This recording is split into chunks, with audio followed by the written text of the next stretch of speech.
I'm Sheila Hedley and I'm from Annex, Swansfield Park Road, and I'm 80. Thank you. Can you tell me about your social life in the 1980s, please? The social life mostly was on a Saturday night, and the pictures, we had 2 picture houses in Alnwick. One was the Corn Exchange and one was the Playhouse. So on a Monday, if you wanted to see a certain film, you could go Monday, Tuesday or Wednesday, and then the Playhouse was either the Thursday or the Friday. And then Saturday night was the Alnwick Working Men's Club, where they used to have local bands and singers, but we used to look forward to the bingo and then dress up in really wide trousers and sparkly tops and perms.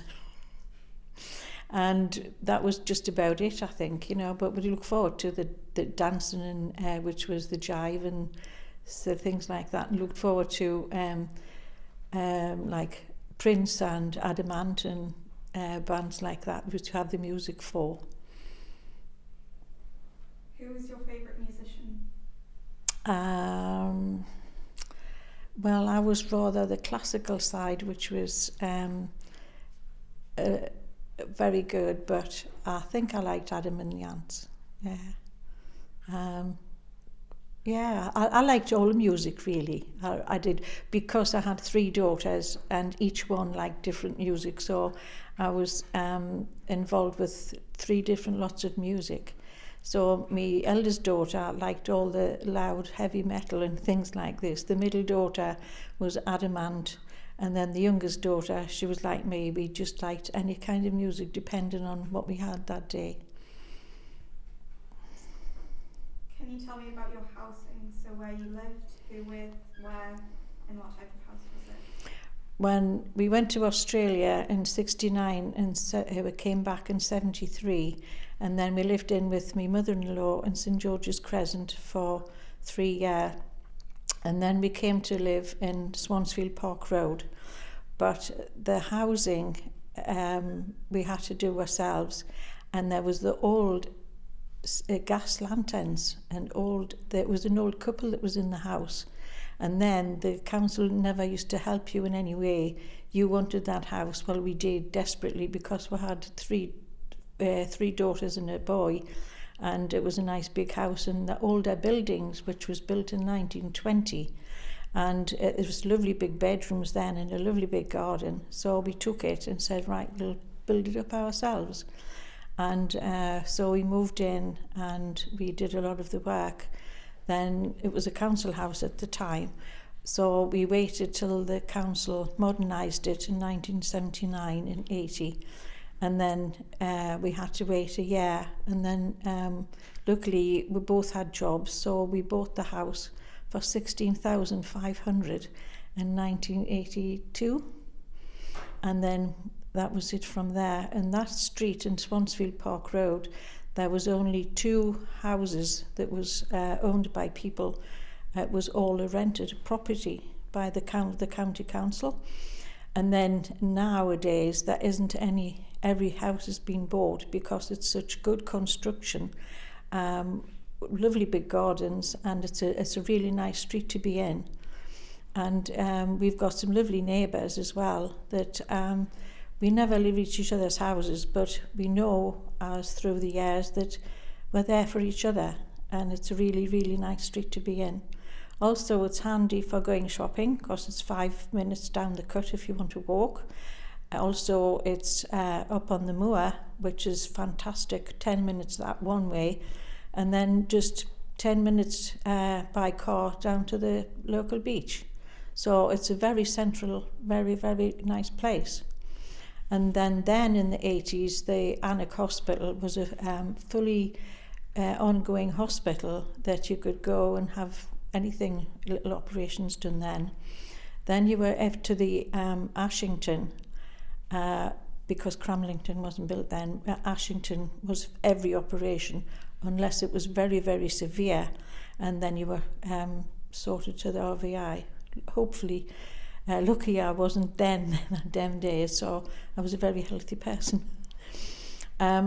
So yes, it's a lovely place to be, and we also had a lovely little shop at the end, a post office and the co-op, and it's, you know, it was really handy for shopping, and very lucky. And the doctor's was just 5 minutes away, and then you could go to the doctor's and you could have an operation, more or less a little one in Alnwick, but also you could go and make an appointment and get straight in, whereas now you've got to make an appointment and sometimes wait a while. So it was, in the 80s, it was really good for everything, really, entertainment-wise. And I don't know, there was a feeling of like freedom, really. How you dressed didn't affect anybody. You dressed the way you wanted to do. You wear what you wanted to. Also, although the wages weren't very big then, I mean, I was working at the school, and I was working for about £30, £40. I was just part-time. And then I worked at, I got a job at DEFRA, because in the 80s, that's when the miners' strike was on, and it affected everybody. So I managed to get a second job at, it was MAF, Ministry of Agriculture, Fishery and Food, as a cleaner, so just to help make ends meet. And I felt sorry for my daughter, the middle daughter, because her husband was a coalman. And of course he had, you know, he had no work for weeks and weeks and weeks. And she did the same as me, work full time, and then managed to make ends meet then. But the miners' strike had a big, big influence on everybody, because the power stations went down, jobs went down, food started to get expensive. But like at the end, you fight on, and it sorted itself out. And at the end of the 80s, it was really good. Did you enjoy your work? I did very much, yes, I did very much, because I worked at the school. Because we're having 4 children, you were off the same time as they were at school at the same time, and also I saw if they behaved or not. And but yes, I really enjoyed the school. And then I thought, man, I'm going to see if I can get the brain going a bit further.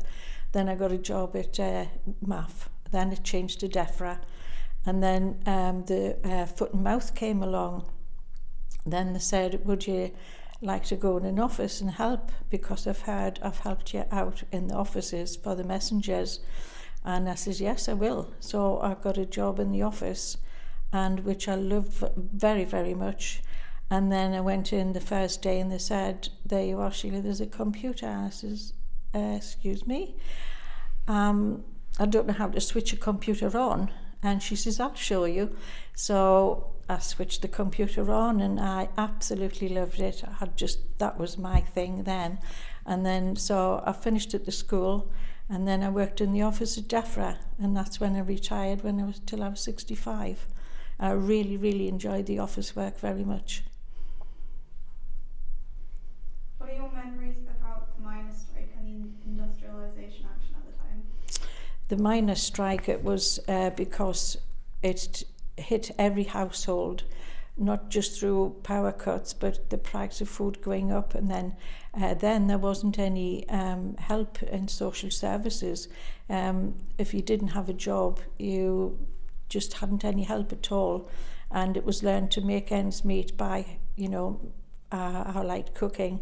So I found out the cheapest ways to make mince or meat or bread or everything go further than what you could normally, and just say, oh, well, we'll just have lamb today. It was slow cooking, and meat and everything was like that, yeah. Mm-hmm. And it was also social life as well, because you couldn't afford to go out. You know, I was lucky that my husband, he worked on the water board, but it affected the household things, because sometimes electric would go off because of the power stations going down. But it just wasn't a nice time at all, because you felt sorry for your friends and family that hadn't any work.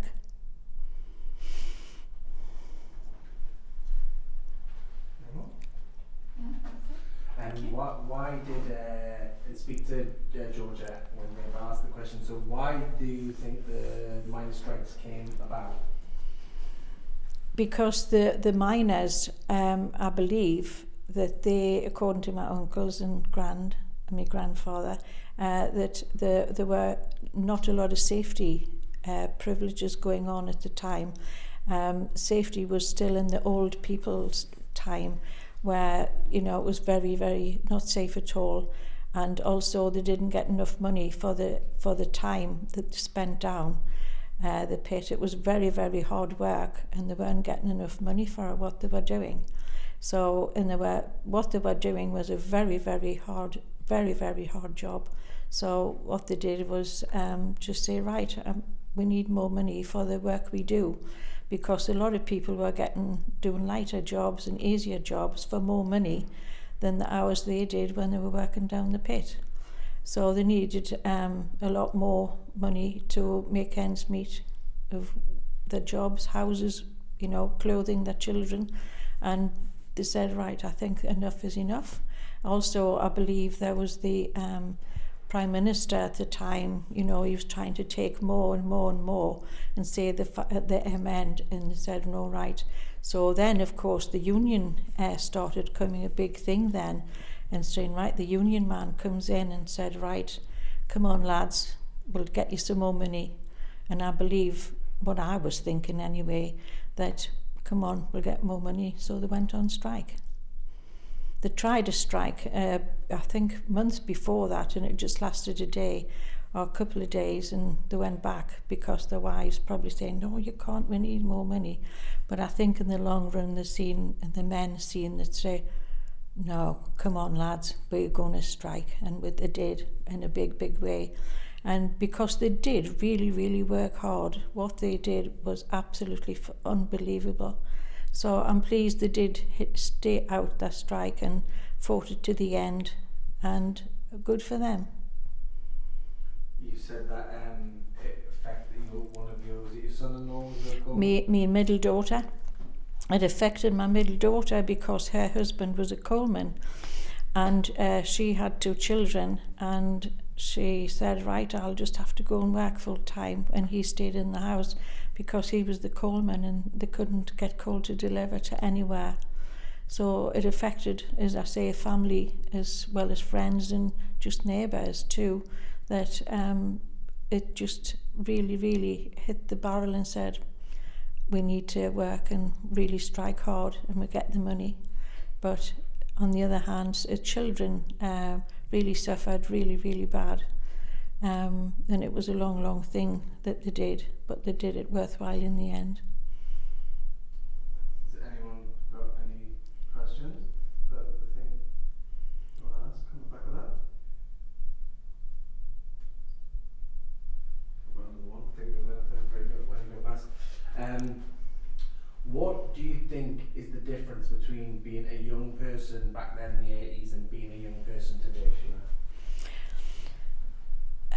A young person in the 80s, going from my family, they had a lot to do because they had money in their pockets, because then you could go to a job, finish a job on a Friday and start another one on a Monday, and they had a big selection of what jobs they could do, because then there was more openings in the 80s. It seemed the 80s just opened up everything for them, that the power of the ministry of the, you know, all the Labour, and the Margaret Thatcher, of course, come in, was the Iron Lady, and that seemed to put a lot of things on hold. But we can't blame them. It's a lot of the youth of then had their say, which a lot of them at voting age started voting, which was I love to see, because I think they've got every right to vote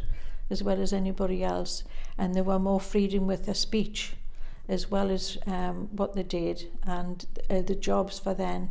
I feel sorry for the youth of today, because they haven't got the jobs like the youth of then had. And the parents then of the 80s used to say, oh, well, we had it so hard. Yeah, it doesn't matter, we'll give it to you. But today, a lot of things is harder, a lot of jobs is harder. And although there's a lot of TV and every gadget you can get now, with phones and everything then, is keeping a child not more adventuring in themselves. Like in the 80s, they didn't have the phones and they didn't have the gadgets then. They were outside and knowing more about outside nature and watching films outside than what they are now. A question about the role of women. How do you think that the role of women has changed from the 80s to the present day? The 80s, some of the women were still controlled because some of the men then still controlled, you know, they had to be in by, 9. They didn't have the freedom like what they have now. I mean, if you went on a night out with the girls, it was 6 o'clock till 9 and you were in. But now it's a lot more freedom now than what you did then. And it's equal to what you were. There's a lot of wages now that's equal now that what that wasn't in the 80s. It was still very stern stuff in the 80s. What they've got now is absolutely, I think it's good. And the suffragette movement has brought it all to mind, that a lot of the jobs, you wouldn't see engineers and you wouldn't see them building tunnels and you wouldn't see them doing these adventurous and very good jobs that they do now. That you never saw them that in the 80s. And so I think it's good in the 80s for the women because they're more adventurous in doing the jobs and joining the forces. Whatever the man can do, the ladies is going to try as well.